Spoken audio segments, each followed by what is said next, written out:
Boa noite, meus irmãos, que a graça, a paz do Senhor Jesus estejam sobre você, estejam sobre a sua casa, sobre a sua família, que neste novo ano vocês desfrutem mais do que tudo da bênção, da companhia, do amor do Senhor sobre vocês, que tudo que vocês forem fazer tenha o Senhor em primeiro lugar, que Ele seja o centro, que Ele seja o motivo, que Ele seja a razão de tudo que fizermos. E não existe maneira melhor de começarmos o ano do que nos lembrando daquilo que a palavra de Deus nos ensina. E tantas vezes, para a gente se lembrar daquilo que a palavra de Deus nos ensina, sim, porque é muito comum a gente começar o ano e logo depois da primeira, da segunda semana do ano, logo que passa o primeiro mês do ano, a gente começa a entrar no piloto automático novamente e não faz algo que é tão necessário para todos nós: reavaliações. Por isso, o tema da nossa série do mês de janeiro, você provavelmente tem ela aí na sua tela, é tempo de reavaliar. É tempo de reavaliar. Nós vamos ficar todo esse mês de janeiro pensando, conversando a respeito da nossa experiência de conversão ao Senhor. Sob tantos aspectos, nós vamos tratar esse tema. Reavaliar é necessário a todos nós. Uma vida sem reflexão não vale a pena ser vivida, já dizia o sábio, mas reavaliar é necessário para nós cristãos. E qual o objetivo dessa reavaliação que faremos no mês de janeiro como Igreja Presbiteriana de Vila Hortência? O objetivo é, ao reavaliarmos, como diz o próprio Deus ao povo de Israel, considerai os vossos caminhos. O objetivo é criarmos espaço neste novo ano para Deus. Você já sentiu que na sua vida não havia espaço para que Deus agisse pela sua correria, pela pressa, pelas muitas tarefas e obrigações que você assume?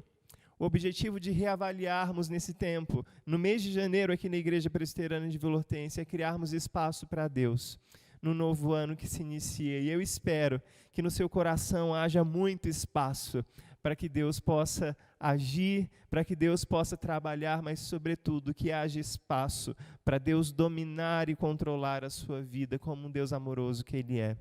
E nessa caminhada, no mês de janeiro, hoje, no primeiro domingo, nós falaremos especificamente sobre a conversão. Conversão será o grande tema de todo mês, mas hoje é tempo de reavaliar a conversão. No domingo que vem, dia 10 de janeiro, será o tempo da gente parar e reavaliar o discipulado. No dia 17, nós reavaliaremos as nossas influências, quem é que você segue, quem é o seu influenciador. No dia 24, reavaliaremos as nossas aspirações, os nossos desejos, os nossos planos. E no dia 31, tempo de voltar, não apenas reavaliar, mas voltar ao primeiro amor. É um mês de 5 domingos, uma jornada, uma caminhada juntos que teremos em reavaliação, em reconsideração, para que possamos, assim, criar espaço para o agir de Deus. E eu queria começar essa conversa nossa hoje, esse tempo de meditação na palavra de Deus, trazendo para vocês algumas palavras de um autor que escreveu no século passado um livro muito importante que falava sobre conversão. Stanley Jones, ele escreveu um livro inteirinho sobre a experiência de conversão de um cristão, e eu queria chamar esse homem de Deus que viveu há tanto tempo. O Stanley Jones, ele diz que a lei da vida é a conversão. Todas as coisas que a gente vive, todas as coisas estão sob um processo de conversão. A vida nesse planeta está baseada sobre a conversão. A fotossíntese, por exemplo, é o processo pelo qual a energia da luz solar é usada para transformar a água e o ar em alimento para a planta. Sem essa conversão básica, a vida pereceria. De maneira que aqueles que dizem que não creem na conversão estão realmente dizendo que não creem na vida. Existem duas expressões destacadas nessa frase do Jones aqui. Talvez você esteja podendo acompanhar o texto aí da sua casa. A vida nesse planeta está baseada sobre a conversão. E aqueles que dizem que não creem na conversão estão realmente dizendo que não creem na vida. E aí, já deixa uma pulguinha atrás da nossa orelha. Porque muita gente que se converteu em determinado momento da sua história, talvez você nasceu na igreja e em determinado momento você diz que se converteu, você diz que se encontrou com Jesus, mesmo vivendo a sua vida inteira na igreja. E aquele momento foi o momento da sua conversão. Porém, a conversão parou ali. Olha só o que o John diz para a gente. Aqueles que dizem que não creem na conversão e aqueles que não vivem constantemente uma vida de conversão estão mortos, porque uma vida sem conversão, ela não existe. Olha só o que ele vai continuar dizendo. No momento em que a vida é produzida, ela começa a converter. O alimento se converte em energia. A energia se converte em realização e mais tarde, uma vida se converte em outra vida, pela reprodução. E aí o Jones é enfático e diz, onde há vida, há conversão. Onde não há vida, não há conversão. Todo o processo da vida é a conversão de formas mais baixas em formas mais altas. O mineral é transformado em vegetal. O vegetal é transformado em animal. E o animal no homem. E o homem no reino de Deus. Em cada caso, a vida na sua forma mais baixa é nascida de cima. Onde há vida, há conversão. Onde não há vida, não há conversão. E talvez muitos de nós, achando que a conversão foi um evento na nossa história que aconteceu lá no passado, e a gente acha que não precisa mais de conversão na nossa vida. A gente acha que a gente aceitou Jesus uma vez, ou Jesus nos aceitou, e que a gente nunca mais vai precisar converter nada ao senhorio de Cristo. A gente nunca mais vai precisar converter nenhuma área da nossa vida, mas o que o John diz para a gente, se você ainda é vivo, você precisa necessariamente viver uma vida cristã de constante conversão, porque se não existe vida dentro de você, não existe conversão. Se a sua vida cristã já está morta, você se converteu lá no passado e acabou. Mas se você tem uma vida cristã viva, ela continuará se convertendo. E eu já disse para vocês que a conversão será o grande tema de todo esse mês, tendo em vista essa necessidade que eu e você como cristãos temos de uma constante conversão. Eu quero te convidar a abrir a sua Bíblia, no Evangelho segundo João, no capítulo 3. A gente vai conhecer a história de um homem, a gente vai relembrar a história de um homem que achava que já tinha chegado no seu ponto final, mas Jesus diz, é necessário que você continue se convertendo. Esse homem é Nicodemos, e eu leio com vocês a partir do versículo 1, João, Evangelho de João, capítulo 3. A palavra de Deus diz que havia entre os fariseus um homem chamado Nicodemos, um dos principais judeus. Este, de noite, foi ter com Jesus e lhe disse, Rabi, sabemos que és mestre vindo da parte de Deus, porque ninguém pode fazer estes sinais que tu fazes se Deus não estiver com ele. A isto respondeu Jesus, em verdade te digo que, se alguém não nascer de novo, não pode ver o reino de Deus. Perguntou-lhe Nicodemos, como pode um homem nascer sendo velho? Pode porventura voltar ao ventre materno e nascer segunda vez? Respondeu Jesus, em verdade te digo, quem não nascer da água e do Espírito não pode entrar no reino de Deus. O que é nascido da carne é carne, e o que é nascido do Espírito é Espírito. Não te admires eu te dizer, importa-vos nascer de novo. Feche seus olhos mais uma vez, vamos orar? Querido Deus, nós abrimos a Tua palavra, nós a lemos e cremos, ó Deus, que todas as vezes que nos achegamos a Ti em humildade de coração, o Senhor se manifesta a nós. Por isso eu te peço que a tua palavra, que a tua doce palavra caia sobre os nossos corações sedentos, como chuva que rega os nossos corações, que sacia a sede dos nossos corações e faz de nós, ó Deus, discípulos mais parecidos com Jesus. Nós sabemos, ó Deus, que não existe vida onde não há conversão. Por isso, Deus, se a nossa vida de conversão está estagnada, está parada, tem misericórdia, ó Deus, e sopra mais uma vez sobre nós o teu sopro, para que haja vida nova em nós e para que a nossa vida volte a converter-se a Ti, com tudo que temos, com tudo que somos. É o que nós te pedimos em nome de Jesus. Abençoa também a minha vida, para que eu possa ser um canal limpo, por onde o teu Espírito possa falar aos meus irmãos. Tem misericórdia de nós. É o que te pedimos, em nome e por amor de Cristo, teu Filho. Amém e amém. Irmãos, quando a gente olha para o texto do Evangelho de João, e eu vou confessar uma coisa aqui para vocês, o Evangelho de João é um dos livros mais bonitos da Bíblia, e não sou só eu que estou falando. Muitas pessoas especialistas em literatura, ao lerem o Evangelho de João, encontram uma beleza de grande tamanho, porque ele é um livro muito bem amarrado. Existem palavras-chave que você vai encontrar no comecinho do Evangelho, você vai encontrar lá no final do Evangelho, e uma está muito conectada com a outra. A gente passou o mês de dezembro aqui, um mês inteiro estudando apenas um capítulo do Evangelho de João, e agora a gente está estudando mais esse capítulo, capítulo 3, que está ligado ao capítulo 1, mas também está ligado ao capítulo subsequente. Você que está com a sua Bíblia em casa, você vai ver que se o capítulo 3 apresenta o personagem Nicodemos para a gente, o capítulo 4 apresenta um outro personagem, que é uma mulher, a mulher samaritana. E existe um paralelo muito grande entre esses dois personagens, que a samaritana do capítulo 4 de João é estrangeira, ela é uma mulher, tinha uma má fama terrível, por onde ela passava as pessoas sabiam que ela era uma mulher de má índole, ela seguia a seita dos samaritanos, que era considerada pelos judeus uma seita herege.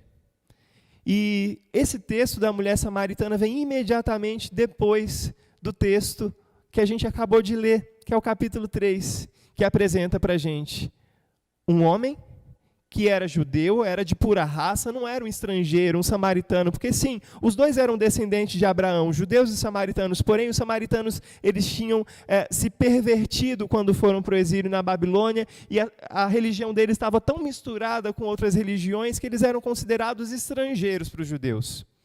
Então, o Nicodemos, o personagem do texto que a gente leu, ele era um judeu puro sangue, ele era um homem, e não era apenas um homem judeu, ele era alguém respeitável. Você vai ver no texto que ele era do partido dos fariseus, um partido que guardava certinhas as leis judaicas. Ele guardava a lei, guardava os bons costumes, mas havia uma coisa, em que essas duas pessoas que parecem ser tão diferentes entre si, compartilhavam. Havia uma coisa na qual essas duas pessoas eram muito parecidas. Ambos tinham dentro do coração uma sede que ninguém podia saciar.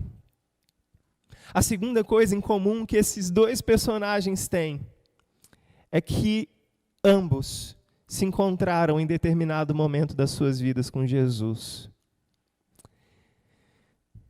É muito interessante esses paralelos, porque Jesus encontra-se tanto com fariseus, com homens religiosos, e geralmente a gente está acostumado a associar a palavra fariseus a alguma coisa ruim, mas esse fariseu parecia ser uma boa gente, a gente vai ver daqui a pouco, parecia ser uma pessoa equilibrada, uma boa pessoa.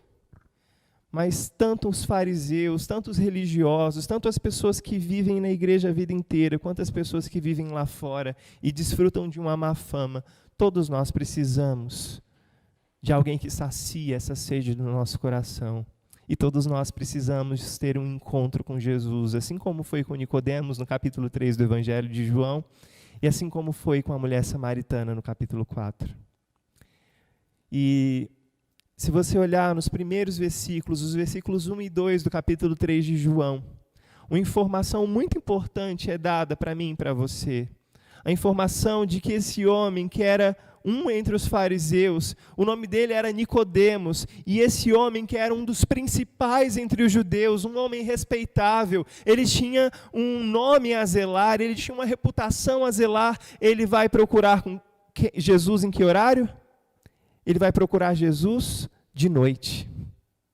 Nicodemos fez isso, ele foi procurar Jesus de noite, exatamente porque ele tinha uma reputação a zelar, exatamente porque ele tinha um nome a zelar. Ele não queria ser visto com Jesus, já que Jesus estava andando por ali, fazendo milagres, pessoas estavam crendo que o nome dele era Jesus, ou ungido, é o significado da palavra Jesus. Nicodemos sabia que Jesus já era uma personalidade mal vista por aquelas regiões, e Nicodemos foi procurar Jesus de noite para não ser visto andando com aquele agitador. E algo muito bonito também no Evangelho de João. Eu falei que várias palavras se repetem e várias palavras estão muito ligadas no Evangelho. No capítulo 1, que a gente estudou no mês passado, em dezembro, você vai ver que a luz brilha nas trevas e as trevas não podem mais esconder. E aqui, de noite, Nicodemos, um homem religioso, vai procurar de noite Jesus, que é chamado de a luz do mundo. E, na verdade, aquele homem religioso que tinha aparentemente tudo, era um homem abastado, ele vai procurar Jesus de noite porque havia no coração dele uma sede que a luz do dia não poderia saciar. Ele tinha sede no coração dele de se encontrar com Jesus, que era a luz do mundo. As trevas ao redor de Nicodemos, quando ele vai procurar Jesus de noite, são na verdade uma metáfora para as trevas que haviam dentro do coração dele. E o capítulo 1 de João diz que a luz brilha sobre as trevas e as trevas não podem vencer a luz. Um homem cheio de trevas no seu coração vai se encontrar com a luz do mundo, porque ele sabia que havia alguém que poderia acabar com a escuridão dentro dele. Meus irmãos, muitas pessoas hoje vivem da mesma forma, muitas pessoas querem fazer como Nicodemos, querem ter o bem de Jesus, porém se recusam a assumir Jesus diante das pessoas. Muita gente faz como aquele homem que tem um amante e que por ter um amante ele não consegue assumir aquela mulher diante de todas as pessoas, porque a posição dela não é a posição legal. E tantas vezes na nossa vida, a gente quer ter os benefícios de estar com Jesus, mas a gente quer se encontrar com Jesus na calada da noite, a gente quer que Jesus nos abençoe, mas a gente não tem coragem de assumir um compromisso real com Jesus. A gente quer que Jesus acabe com as trevas do nosso coração, mas a gente não quer se comprometer, a gente não quer ficar mal com os nossos amigos, que vivem uma vida torta, uma vida errada. Então, a gente vê que logo depois Jesus traz uma resposta direta para aquele homem que veio procurá-lo na calada da noite. Se você vê o final do versículo 2 e o começo do versículo 3, Nicodemos chega para Jesus e diz: Rabi, nós sabemos que tu és mestre, tu és um mestre vindo da parte de Deus, porque ninguém pode fazer esses sinais que tu fazes. E se você chegar um pouquinho antes, do capítulo 2, você vai ver que Jesus pregou no templo, jogou as mesas dos cambistas, as moedas saíram rolando no chão. E logo depois que Jesus faz isso, muitas pessoas creem nele, porque ele opera alguns milagres ali no templo. E na calada da noite, Nicodemos vem encontrar com ele. E Nicodemos provavelmente viu aquela cena no templo, e ele sai correndo para ver quem era aquela figura que estava causando ali. E ele chega elogiando Jesus. Sabe quando você chega diante de alguém muito importante, e aí você percebe que você não tem muitas qualidades para estar diante daquela pessoa, você chega elogiando ela. Você quer se aproximar dela, você chega elogiando. E o Nicodemos fez a mesma coisa. Tu és mestre da parte de Deus, porque ninguém pode fazer esses sinais que tu fazes se Deus não estiver com ele. Presta atenção na importância do que está acontecendo aqui. Nicodemos, ele era um mestre da lei, ele era um estudioso da lei, ele era um fariseu, muito mais do que um estudioso, ele era alguém que guardava e que cumpria a lei. E ele chega diante de Jesus, um desconhecido, alguém que não tinha estudo formal, não tinha diploma, e ele, que era estudado, chega diante de alguém que não era estudado e fala: tu és mestre, porque ninguém pode fazer o que tu fazes se Deus não estiver com ele. Nicodemos chega elogiando Jesus, mas Jesus, sem meias palavras, vira para ele e fala: em verdade eu te digo, rapaz, se alguém não nascer de novo, não pode ver o reino de Deus. Todo mundo sabe que a esperança de qualquer judeu era ver a chegada do reino de Deus, sim, porque eles viviam naquela época debaixo do governo opressor, do reino opressor de Roma. E o sonho dos judeus era quando Deus cumpriria finalmente a sua promessa de enviar um libertador, um Messias que acabaria com as nações inimigas, e o povo de Deus novamente teria domínio e autoridade sobre a sua terra, e o descendente de Davi reinaria sobre eles. Porém, Jesus diz para aquele homem, um judeu por sangue, um homem que era qualificado para participar da corte do reino de Deus, Jesus diz: se você não nascer de novo, isso que você espera com a sua religião, cumprindo todas as regras, isso que você sonha ver, nunca vai acontecer na sua vida se você não nascer de novo. Nicodemos, sendo alguém instruído, trata como superior alguém que não tinha estudo. Só que Jesus, sem meias palavras, é muito direto com Nicodemos e diz: se alguém não nascer de novo, não pode ver o reino de Deus. Qual seria a sua reação se você visse algo desse tipo? Talvez você ficaria muito ofendido se você fosse alguém de fina estirpe, que tem todas as prerrogativas necessárias, a um daqueles que seriam os primeiros quando vissem que o reino de Deus chegou. Você seria um dos primeiros a ser chamado para participar, compor o time de ministros desse grande rei. Porém, Nicodemos, Jesus fala para um homem importante desse jeito: você precisa nascer de novo para você ver o reino de Deus. Nicodemos achava que tinha tudo o que precisava para ver o reino. Ele era um homem, ele era dos mais religiosos, dos mais estudiosos, ele achava que tinha tudo o que precisava. Será que você acha que tem tudo o que você precisa? Talvez seja esse o motivo pelo qual nós não temos visto no nosso coração a conversão que tanto precisamos. Sim, porque a conversão é esse novo nascimento. Converter-se a Deus é esse novo nascimento que acontece não apenas uma vez na nossa vida. Sim, nós recebemos uma nova natureza no dia em que nós nos convertemos. Porém, nesse dia que nós nos convertemos, inicia-se um processo na nossa vida de constante conversão.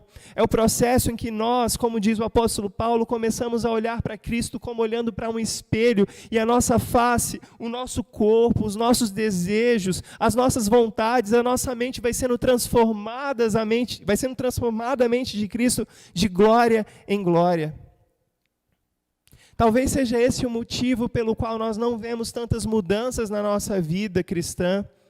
Talvez seja esse o motivo porque nós não conseguimos levar ninguém a Jesus, porque a nossa vida não evidencia esse novo nascimento. N.T. Wright, que é um estudioso do Novo Testamento, ele faz uma brincadeira que ele diz que, por mais que a certidão de nascimento seja um documento muito importante para a gente comprovar a nossa idade ou comprovar o lugar onde a gente nasceu, para comprovar que eu estou vivo, eu não preciso de uma certidão de nascimento, embora seja um documento necessário, embora seja necessário me batizar, entrar para o corpo de Cristo, embora seja necessário eu frequentar uma igreja, não é isso que define que eu sou um convertido. O que define que eu sou um convertido é o fato de eu estar vivo e a minha vida evidenciar, dar sinais de que Cristo vive em mim, de que eu passei por essa experiência de um novo nascimento.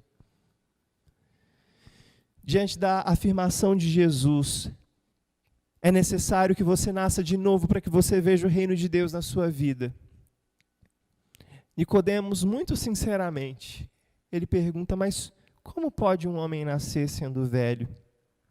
E depois dessa pergunta, ele faz uma segunda pergunta: é possível que ele volte para o ventre da mãe dele e nasça de novo? Assim como Nicodemos, eu e você tantas vezes perguntamos: como é possível que eu nasça de novo? Como é possível eu me converter de novo se eu já sou batizado? E aí a gente vê a confusão na mente de tanta gente que se converte numa igreja, se batiza, e em determinado momento da vida se afasta dos caminhos do Senhor, e quando volta para uma outra igreja acaba se batizando de novo, como se fosse uma brincadeira. Eu caí, agora eu vou me batizar de novo. Às vezes a gente acha que é isso, a gente precisa passar por um novo batismo, quando na verdade não é de um novo batismo que a gente precisa. O que a gente precisa é de um novo nascimento. O que a gente precisa é de um novo nascimento. Como será possível eu me converter se eu já sou batizado? Como será possível eu me converter novamente se eu sou líder de ministério, se eu fui empossado, se eu sou um oficial da igreja? Como é possível eu me converter novamente, eu nascer de novo, se eu já estou na igreja há anos e a minha família é a 4ª, 5ª, 10ª geração de cristãos? Jesus explica isso para Nicodemos. Jesus responde como é que nós nascemos de novo, como é que nós nos convertemos de novo. Vamos nos lembrar da frase do Jones lá no começo, que a vida é conversão, e se nós não nos convertermos constantemente, isso é sinal de que nós já estamos mortos espiritualmente. A resposta que Jesus dá de como é possível nós nascermos de novo e nos convertermos de novo. Jesus responde para Nicodemos: em verdade te digo, quem não nascer da água e quem não nascer do Espírito não pode entrar no reino de Deus. Por quê? Porque o que é nascido da carne é carne, e o que é nascido do Espírito é Espírito. De novo, as palavrinhas que têm muita ligação umas com as outras. Se você está com sua Bíblia aberta ainda, volte algumas páginas para João capítulo 1, que a gente leu no mês passado. A palavra carne e a palavra Espírito. João 1, versículos 12 e 13, João escreve que a todos quantos o receberam, deu-lhes o poder de serem feitos filhos de Deus, a saber os que creem no seu nome, os quais não nasceram do sangue, nem da vontade da carne, nem da vontade do homem, mas da vontade de Deus. O que é nascido da carne é carne, o que é nascido do Espírito é Espírito. E olha só, os que não nasceram no sangue, nem nasceram da vontade da carne. Jones, ele clareia para a gente o significado dessas palavras de Jesus. O que é nascido da carne é carne, o que é nascido do Espírito é Espírito. Jones diz que o nascer da água, é necessário, Nicodemos, que você nasça da água e do Espírito. Nascer da água significa entrar-se numa comunhão exterior, à igreja, através do batismo. E deixa eu fazer uma pausa aqui, meus irmãos. Tem muita gente que acha que dá para ser cristão, dá para estar numa igreja sem se batizar, sem dar sinais visíveis e externos de que algo dentro de mim aconteceu. Assumir compromissos com Deus, assumir compromissos com o corpo de Cristo visivelmente é extremamente necessário. É necessário nascer da água. E o batismo é esse evento em que nós nos integramos ao corpo, ao povo da aliança. Nós fazemos parte da aliança, por isso que nós batizamos os nossos filhos como um sinal de que eles são nascidos nesse ambiente de aliança. Porém, embora essa conversão, esse nascer da água seja extremamente necessário, ele não é suficiente. Porque existe um nascer maior e mais superior. Lembra que a conversão sempre nos torna mais elevados?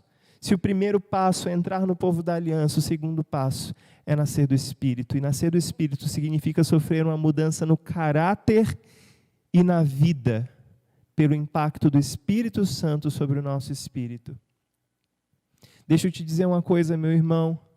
Se você é convertido há 50, 60 anos, e você não sofreu esse impacto na sua vida, esse nascer no Espírito, essa mudança no seu caráter, se você continua lidando com os mesmos pecados, na mesma intensidade que você lidava no começo da sua conversão, isso é sinal de que você precisa desesperadamente de uma nova conversão.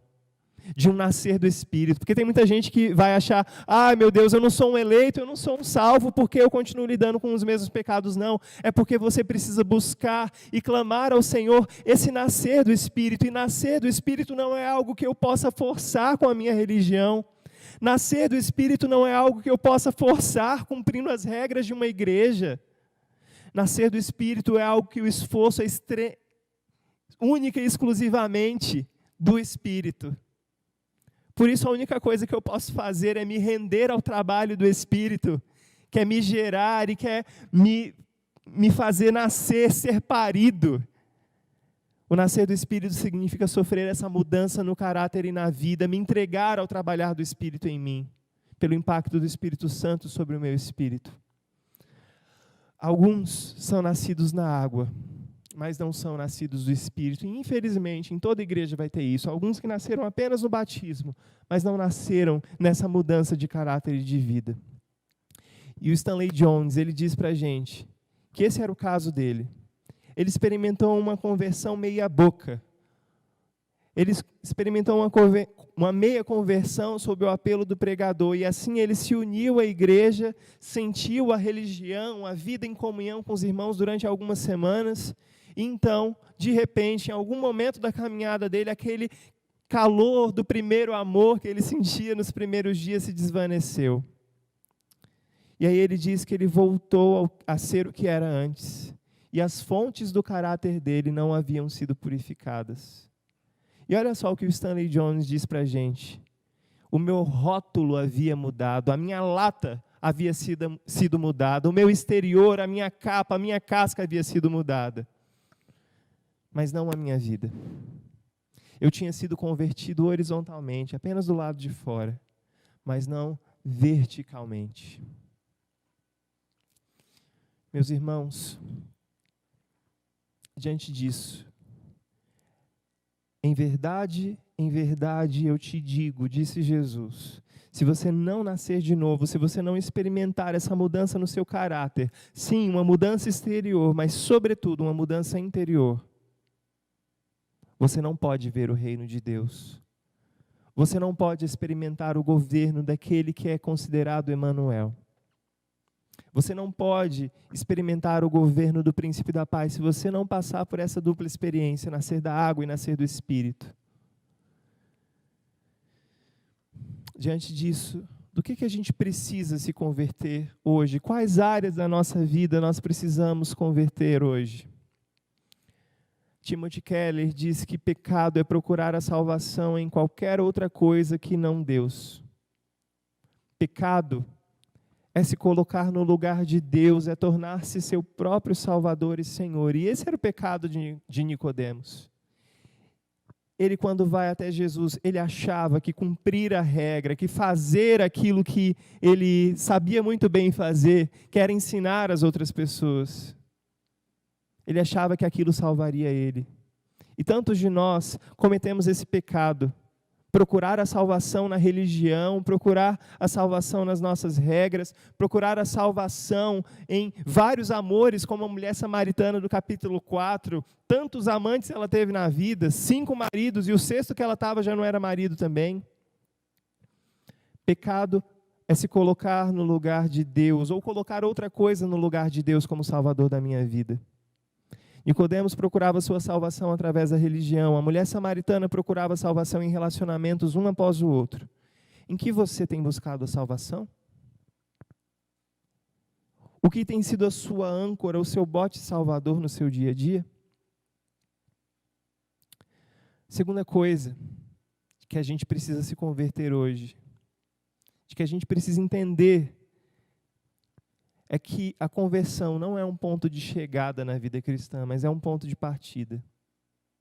Eu e você precisamos nos converter constantemente. Eu insisto nisso, eu repeti várias vezes isso, porque eu quero insistir com você. Conversão não é um ponto de chegada, é ponto de partida para qualquer cristão. Uma vida sem conversão não é uma vida, é uma morte, na verdade. Você é nascido da água, mas será que você é nascido do Espírito? Você experimentou a experiência do batismo, mas será que você experimentou a experiência de um caráter transformado por Deus? Ou você ainda é trapaceiro como você era há tanto tempo atrás? Ou você ainda compra e não paga como você fazia tanto tempo atrás?